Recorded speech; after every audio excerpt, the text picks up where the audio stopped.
नमस्कार मेरे प्यारे भाइयों, मैं हूं अनुज और आप सुन रहे हैं आज की हॉरर कहानी, वो भी मेरी जुबानी। आज का हॉरर पॉडकास्ट एक ट्रक ड्राइवर की है जिनका नाम संजय है। तो चलिए अब यह कहानी संजय के नजरिए से सुनते हैं। लेकिन उससे पहले आप लोगों से एक शिकायत है, आप लोग स्टोरी को पूरा सुनते हैं लेकिन लाइक नहीं करते हैं। इस बार आप लोगों से मैंने बहुत उम्मीद लगाई है कि आप लोग अब की बार वीडियो को लाइक भी करेंगे और चैनल को सब्सक्राइब करके अपना सपोर्ट जरूर दिखाएंगे।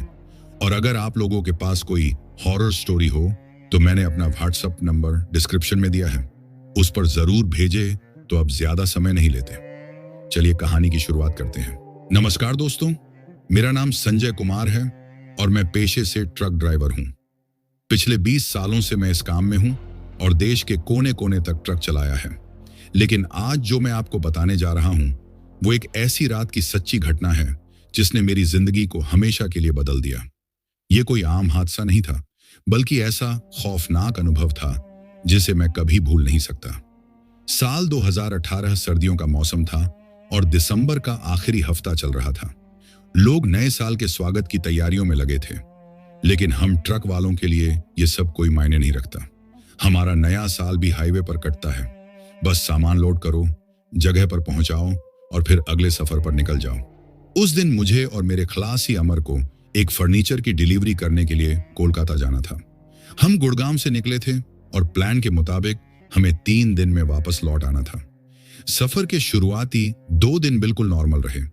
हम दिन भर ट्रक चलाते, रात में किसी ढाबे पर रुकते, खाना खाते और फिर सो जाते। लेकिन 30 दिसंबर की रात जब हम कोलकाता से दिल्ली लौट रहे थे, तभी कुछ अजीब और गरीब घटनाएं होने लगी। उस वक्त हम बिहार के एक सुनसान हाईवे पर थे और घड़ी में रात के 11:45 थे। हाईवे पर ट्रैफिक बहुत कम था। दूर दूर तक सिर्फ ट्रक और गिने चुने वाहन ही दिखाई दे रहे थे। ठंडी हवाएं चल रही थीं और चारों तरफ घना कोहरा था। अमर ने सिगरेट जलाते हुए कहा, संजय भाई, नींद आ रही है, चलो किसी ढाबे पर रुक कर चाय पी लेते हैं। मैंने भी हामी भरी और थोड़ी देर में हमें सड़क किनारे एक छोटा सा ढाबा दिखा। वहां पर सिर्फ एक बल्ब जल रहा था और चारों तरफ अंधेरा था। जब हमने ट्रक रोककर अंदर झांका तो वहां कोई नहीं था। हमने सोचा शायद मालिक अंदर होगा, लेकिन तभी हमें ढाबे के पीछे किसी के धीरे धीरे चलने की आवाज आई। अमर ने जोर से आवाज लगाई, ओ मालिक, 2 चाय बना देना। लेकिन कोई जवाब नहीं आया। तभी अचानक से ढाबे के पीछे एक परछाई सी हिली। अमर ने मेरी तरफ देखा और धीरे से कहा, भाई कुछ गड़बड़ लग रही है। मैं भी महसूस कर सकता था कि माहौल अजीब था। तभी एक अजीब सी आवाज आई, जैसे कोई किसी चीज को घसीट रहा हो। मैंने टॉर्च जलाकर ढाबे के पीछे देखा, लेकिन वहां कुछ नहीं था। तभी एक हवा का झोंका आया और ढाबे का बल्ब अचानक बुझ गया। अब चारों तरफ बस अंधेरा और सन्नाटा था। अमर ने झट से ट्रक की तरफ दौड़ लगाई और मैंने भी उसके पीछे पीछे ट्रक में बैठकर दरवाजा बंद कर लिया। मैंने गाड़ी स्टार्ट की और तेजी से हाईवे पर दौड़ा दी। लेकिन यह तो सिर्फ शुरुआत थी। हमें नहीं पता था कि असली खौफ तो अभी बाकी था। मैंने ट्रक की स्पीड बढ़ा दी थी। अमर चुपचाप बगल में बैठा था, लेकिन मैं देख सकता था कि उसकी सांसें तेज चल रही थीं। मेरी भी हालत कुछ वैसी ही थी। हमने ढाबे पर जो अजीब चीजें देखी थीं, उनका कोई मतलब समझ नहीं आ रहा था। क्या वो सिर्फ हमारा भ्रम था या वहां सच में कुछ था? मैं इन सवालों से जूझ ही रहा था कि अमर ने अचानक कहा, संजय भाई, पीछे मत देखना। उसके मुंह से यह सुनते ही मेरा दिल तेजी से धड़कने लगा। लेकिन इंसानी फितरत भी अजीब होती है। जिस चीज से मना किया जाए वही करने का मन करता है। मैंने धीरे से ट्रक के रियर व्यू मिरर में देखा और मेरे हाथ पैर ठंडे पड़ गए। पीछे हाईवे पर कोई था, एक काली परछाई जो हमारी ही स्पीड में ट्रक के पीछे भाग रही थी। लेकिन वो इंसान नहीं था, क्योंकि उसकी आंखें सफेद जलती हुई आग जैसी थीं और वो हवा में तैर रहा था। उसकी चाल बिल्कुल असामान्य थी। कभी वो अपने पैरों पर चलता, कभी 4 पैरों पर झुक जाता और कभी हवा में उछल जाता। मैंने इससे पहले ऐसी चीज कभी नहीं देखी थी। अमर अब मुझसे जोर से चिल्लाकर कह रहा था, भाई तेज भगा, वो आ रहा है। मैंने पूरा एक्सीलेटर दबा दिया, लेकिन ट्रक की स्पीड 80 से ऊपर नहीं जा रही थी। इंजन पर अजीब दबाव महसूस हो रहा था, जैसे कोई ट्रक के ऊपर बैठा हो। मेरा गला सूख रहा था। मुझे महसूस हो रहा था कि हम किसी बड़ी मुसीबत में फंस चुके थे। कुछ सेकंड बाद जब मैंने दोबारा रियर व्यू मिरर में देखा तो वहां कुछ भी नहीं था। मैंने राहत की सांस ली, लेकिन अमर अभी भी डरा हुआ था। वो लगातार बुदबुदा रहा था, कुछ तो था भाई, कुछ तो था। रात के 1 बज चुके थे और अब हम एक संकरी सड़क से गुजर रहे थे जो जंगल के बीच से होकर जाती थी। ये रास्ता मैं पहले भी कई बार ले चुका था, लेकिन आज यह अजीब सा लग रहा था। चारों तरफ घना अंधेरा था और कोहरे के बीच बड़ी बड़ी आकृतियां बन रही थीं, जो देखने में भूतों जैसी लग रही थीं। तभी अचानक हमारे ट्रक के सामने कुछ गिरा, एक इंसान की लाश। ट्रक के ठीक सामने वो लाश पड़ी थी, सफेद कपड़े में लिपटा हुआ एक इंसान जिसका चेहरा दिख नहीं रहा था। रात के इस वक्त सुनसान जंगल के बीचों बीच यह मंजर देखकर मेरी रूह कांप गई। अमर भी सकते में था। उसने धीमे से कहा, भाई ये सच में है या कुछ और? मेरे दिमाग में कई सवाल चल रहे थे। ये लाश यहां आई कैसे? अगर किसी का एक्सीडेंट हुआ होता तो हमें कोई और गाड़ी भी दिखती, लेकिन यहां तो हम ही अकेले थे। अचानक लाश हिली, मेरा कलेजा मुंह को आ गया। मैंने अमर की तरफ देखा और वो मेरी तरफ। हमने कुछ कहे बिना एक दूसरे को देखा, लेकिन हमारी आंखों में डर साफ था। फिर लाश उठकर बैठ गई। हमारे शरीर जैसे बर्फ हो गए। उस लाश ने धीरे धीरे अपना सिर ऊपर उठाया। जैसे ही मैंने उसका चेहरा देखा, मेरी सांस अटक गई। वो कोई इंसान नहीं था। उसका चेहरा पूरी तरह जला हुआ था, जैसे किसी ने उसे जिंदा आग में फेंक दिया हो। उसकी आंखें सफेद और खाली थीं, जैसे वो हमें देख तो रहा हो, लेकिन उसकी आंखों में कोई जान नहीं थी। उसके होंठों से खून टपक रहा था और उसके शरीर से जलते हुए मांस की बू आ रही थी। अमर ने कांपते हुए मेरा हाथ पकड़ा और कहा, संजय भाई, गाड़ी मोड़ो, जल्दी। मैंने झट से ट्रक को रिवर्स में डाला और पूरी ताकत से एक्सीलेटर दबा दिया। ट्रक ने जोर से झटका लिया और पीछे जाने लगा, लेकिन तभी वो चीज जमीन से उठी और दौड़ते हुए हमारी तरफ बढ़ने लगी। मैंने पूरी ताकत से गाड़ी घुमाई और स्पीड पकड़ ली। अमर पीछे देख रहा था और उसकी हालत खराब थी। उसने घबरा कर कहा, भाई भाई, वो हमारे पीछे दौड़ रहा है। मैंने मिरर में देखा और जो नजारा दिखा, उसने मेरे पैरों से जमीन खींच ली। वो चीज हमारे ट्रक के बराबर बराबर दौड़ रही थी, लेकिन इंसान की तरह नहीं, चारों हाथ पैरों पर किसी जानवर की तरह। और उसकी आंखें अब वो लाल हो चुकी थी। मेरे हाथ पैर सुन्न हो चुके थे।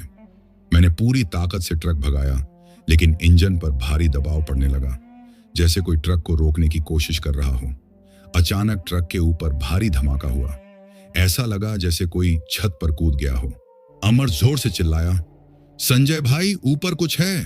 अब तक हम हाईवे से उतरकर एक सुनसान कच्चे रास्ते में आ चुके थे, जो जंगल के बीचों बीच जाता था। चारों तरफ घना अंधेरा और बस हमारा ट्रक। लेकिन जो चीज हमें दिख रही थी, वो इस अंधेरे से भी ज्यादा खतरनाक थी। हम मौत के मुंह में जा चुके थे। मेरे हाथ स्टीयरिंग पर जमे हुए थे, लेकिन अब उन पर पसीना आ चुका था। ट्रक की छत पर जो भारी धमाका हुआ था, उसके बाद सब कुछ अजीब तरीके से चुप हो गया था। अमर कांपते हुए बगल की सीट पर बैठा था। उसका चेहरा पीला पड़ चुका था। हम हाईवे से भटककर एक सुनसान संकरी कच्ची सड़क पर आ चुके थे। चारों तरफ सिर्फ जंगल और कोहरा था। ट्रक की हेडलाइट के आगे बस कुछ ही फीट तक का रास्ता दिख रहा था, उसके आगे कुछ भी नहीं। मैंने अमर की तरफ देखा और धीरे से कहा, भाई, ऊपर कुछ है क्या? अमर की हालत ऐसी थी कि वो मेरी बात का जवाब भी नहीं दे पा रहा था। उसकी आंखें ऊपर छत की तरफ थीं और वो कांपते हुए सिर्फ अपने होंठ हिला रहा था, जैसे कुछ बोलने की कोशिश कर रहा हो, लेकिन आवाज ना निकल रही हो। तभी अचानक छत से किसी चीज के घिसटने की आवाज आई। हम दोनों के जिस्म में जैसे 1000 वोल्ट का झटका लगा। आवाज धीरे धीरे ट्रक की छत के एक कोने से दूसरे कोने तक खिसकती जा रही थी, जैसे कोई वहां रेंग रहा हो। मैं एक पल के लिए भी सांस नहीं ले पा रहा था। तभी अचानक छत पर जोरदार धमाका हुआ।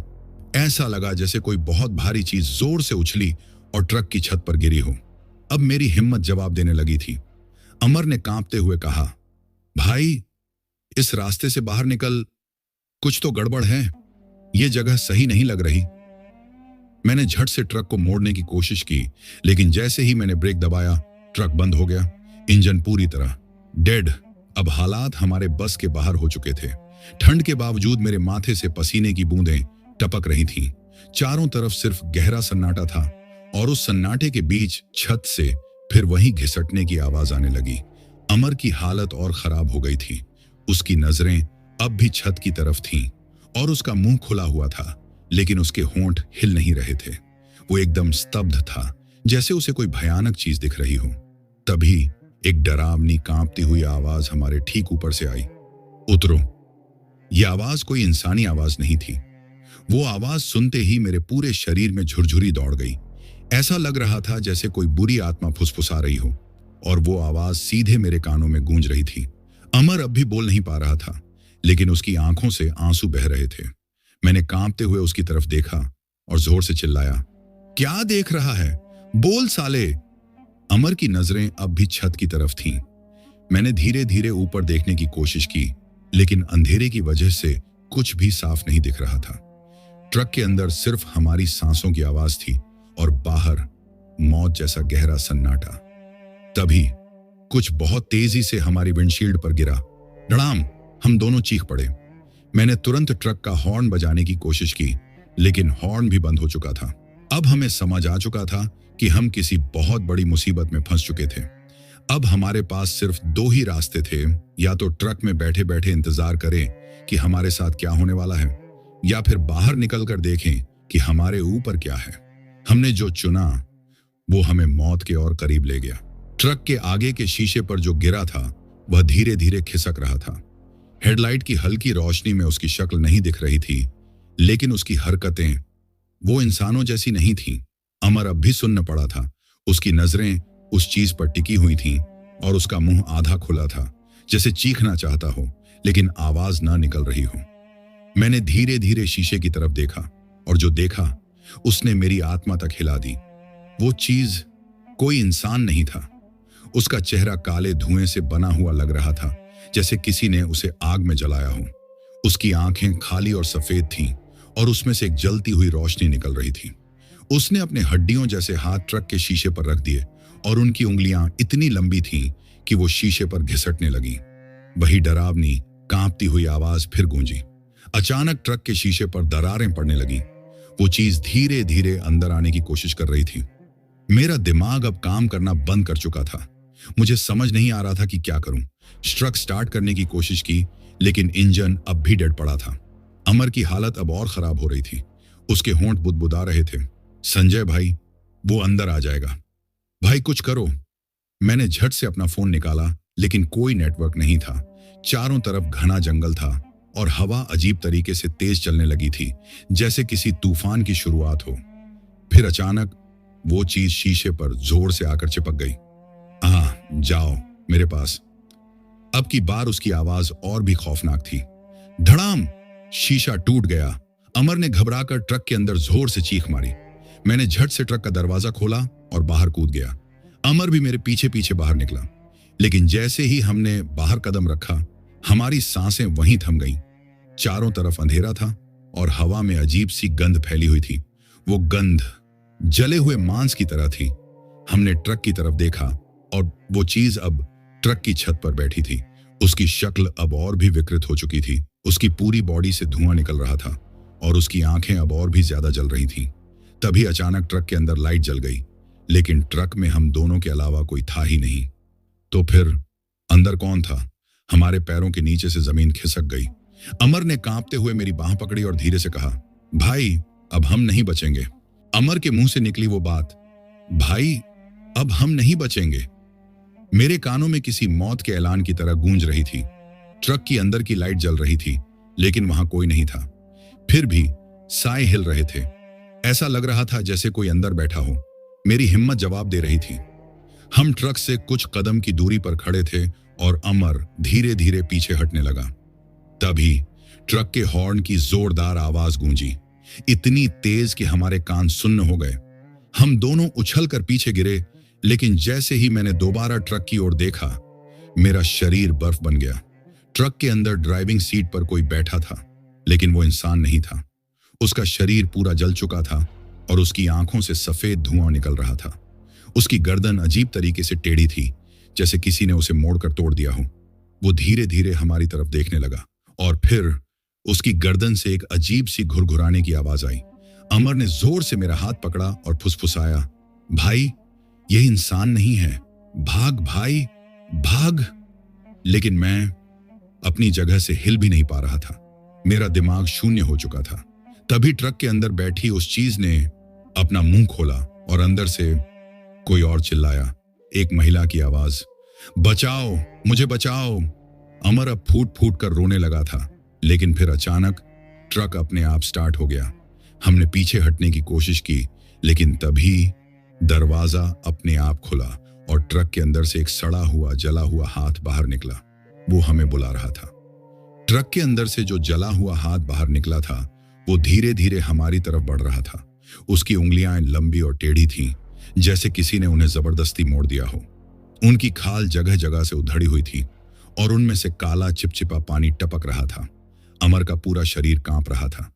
उसने मेरा हाथ झकझोरते हुए कहा, भाई, ये हमें अंदर खींच लेगा, भाग भाई। लेकिन मैं अपनी जगह से हिल भी नहीं पा रहा था। मेरे सामने ही ट्रक के अंदर वो जली हुई परछाई अब भी ड्राइविंग सीट पर बैठी थी। वो अब भी हमें घूर रही थी। उसकी आंखों से निकलता सफेद धुआं हवा में फैल रहा था। फिर अचानक ट्रक का हॉर्न अपने आप बजने लगा, इतना तेज कि मेरे कान सुन्न पड़ गए। और उसी हॉर्न की आवाज के बीच, बचाओ, कोई मुझे बचाओ। वही औरत की आवाज अब साफ साफ सुनाई दे रही थी। अब अमर के सब्र का बांध टूट चुका था। वो जोर से चिल्लाया, ये कौन है? कौन बोल रहा है? कौन हो तुम लोग? लेकिन जवाब ट्रक से नहीं आया। जवाब आया हमारे पीछे से।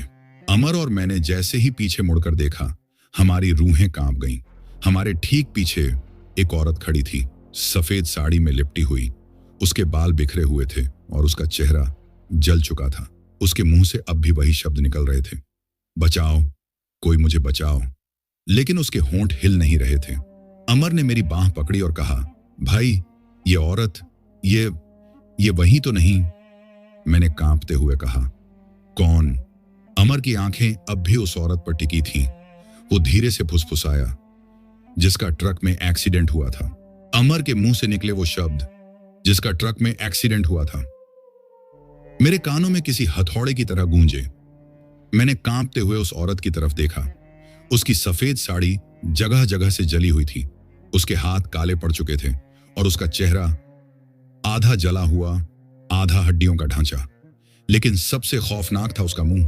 उसके होंठों के किनारे तक फटे हुए थे, जैसे किसी ने जबरदस्ती उसे चीर दिया हो। लेकिन उसके होंठ हिल नहीं रहे थे। फिर भी वही आवाज अब भी आ रही थी, बचाओ, कोई मुझे बचाओ।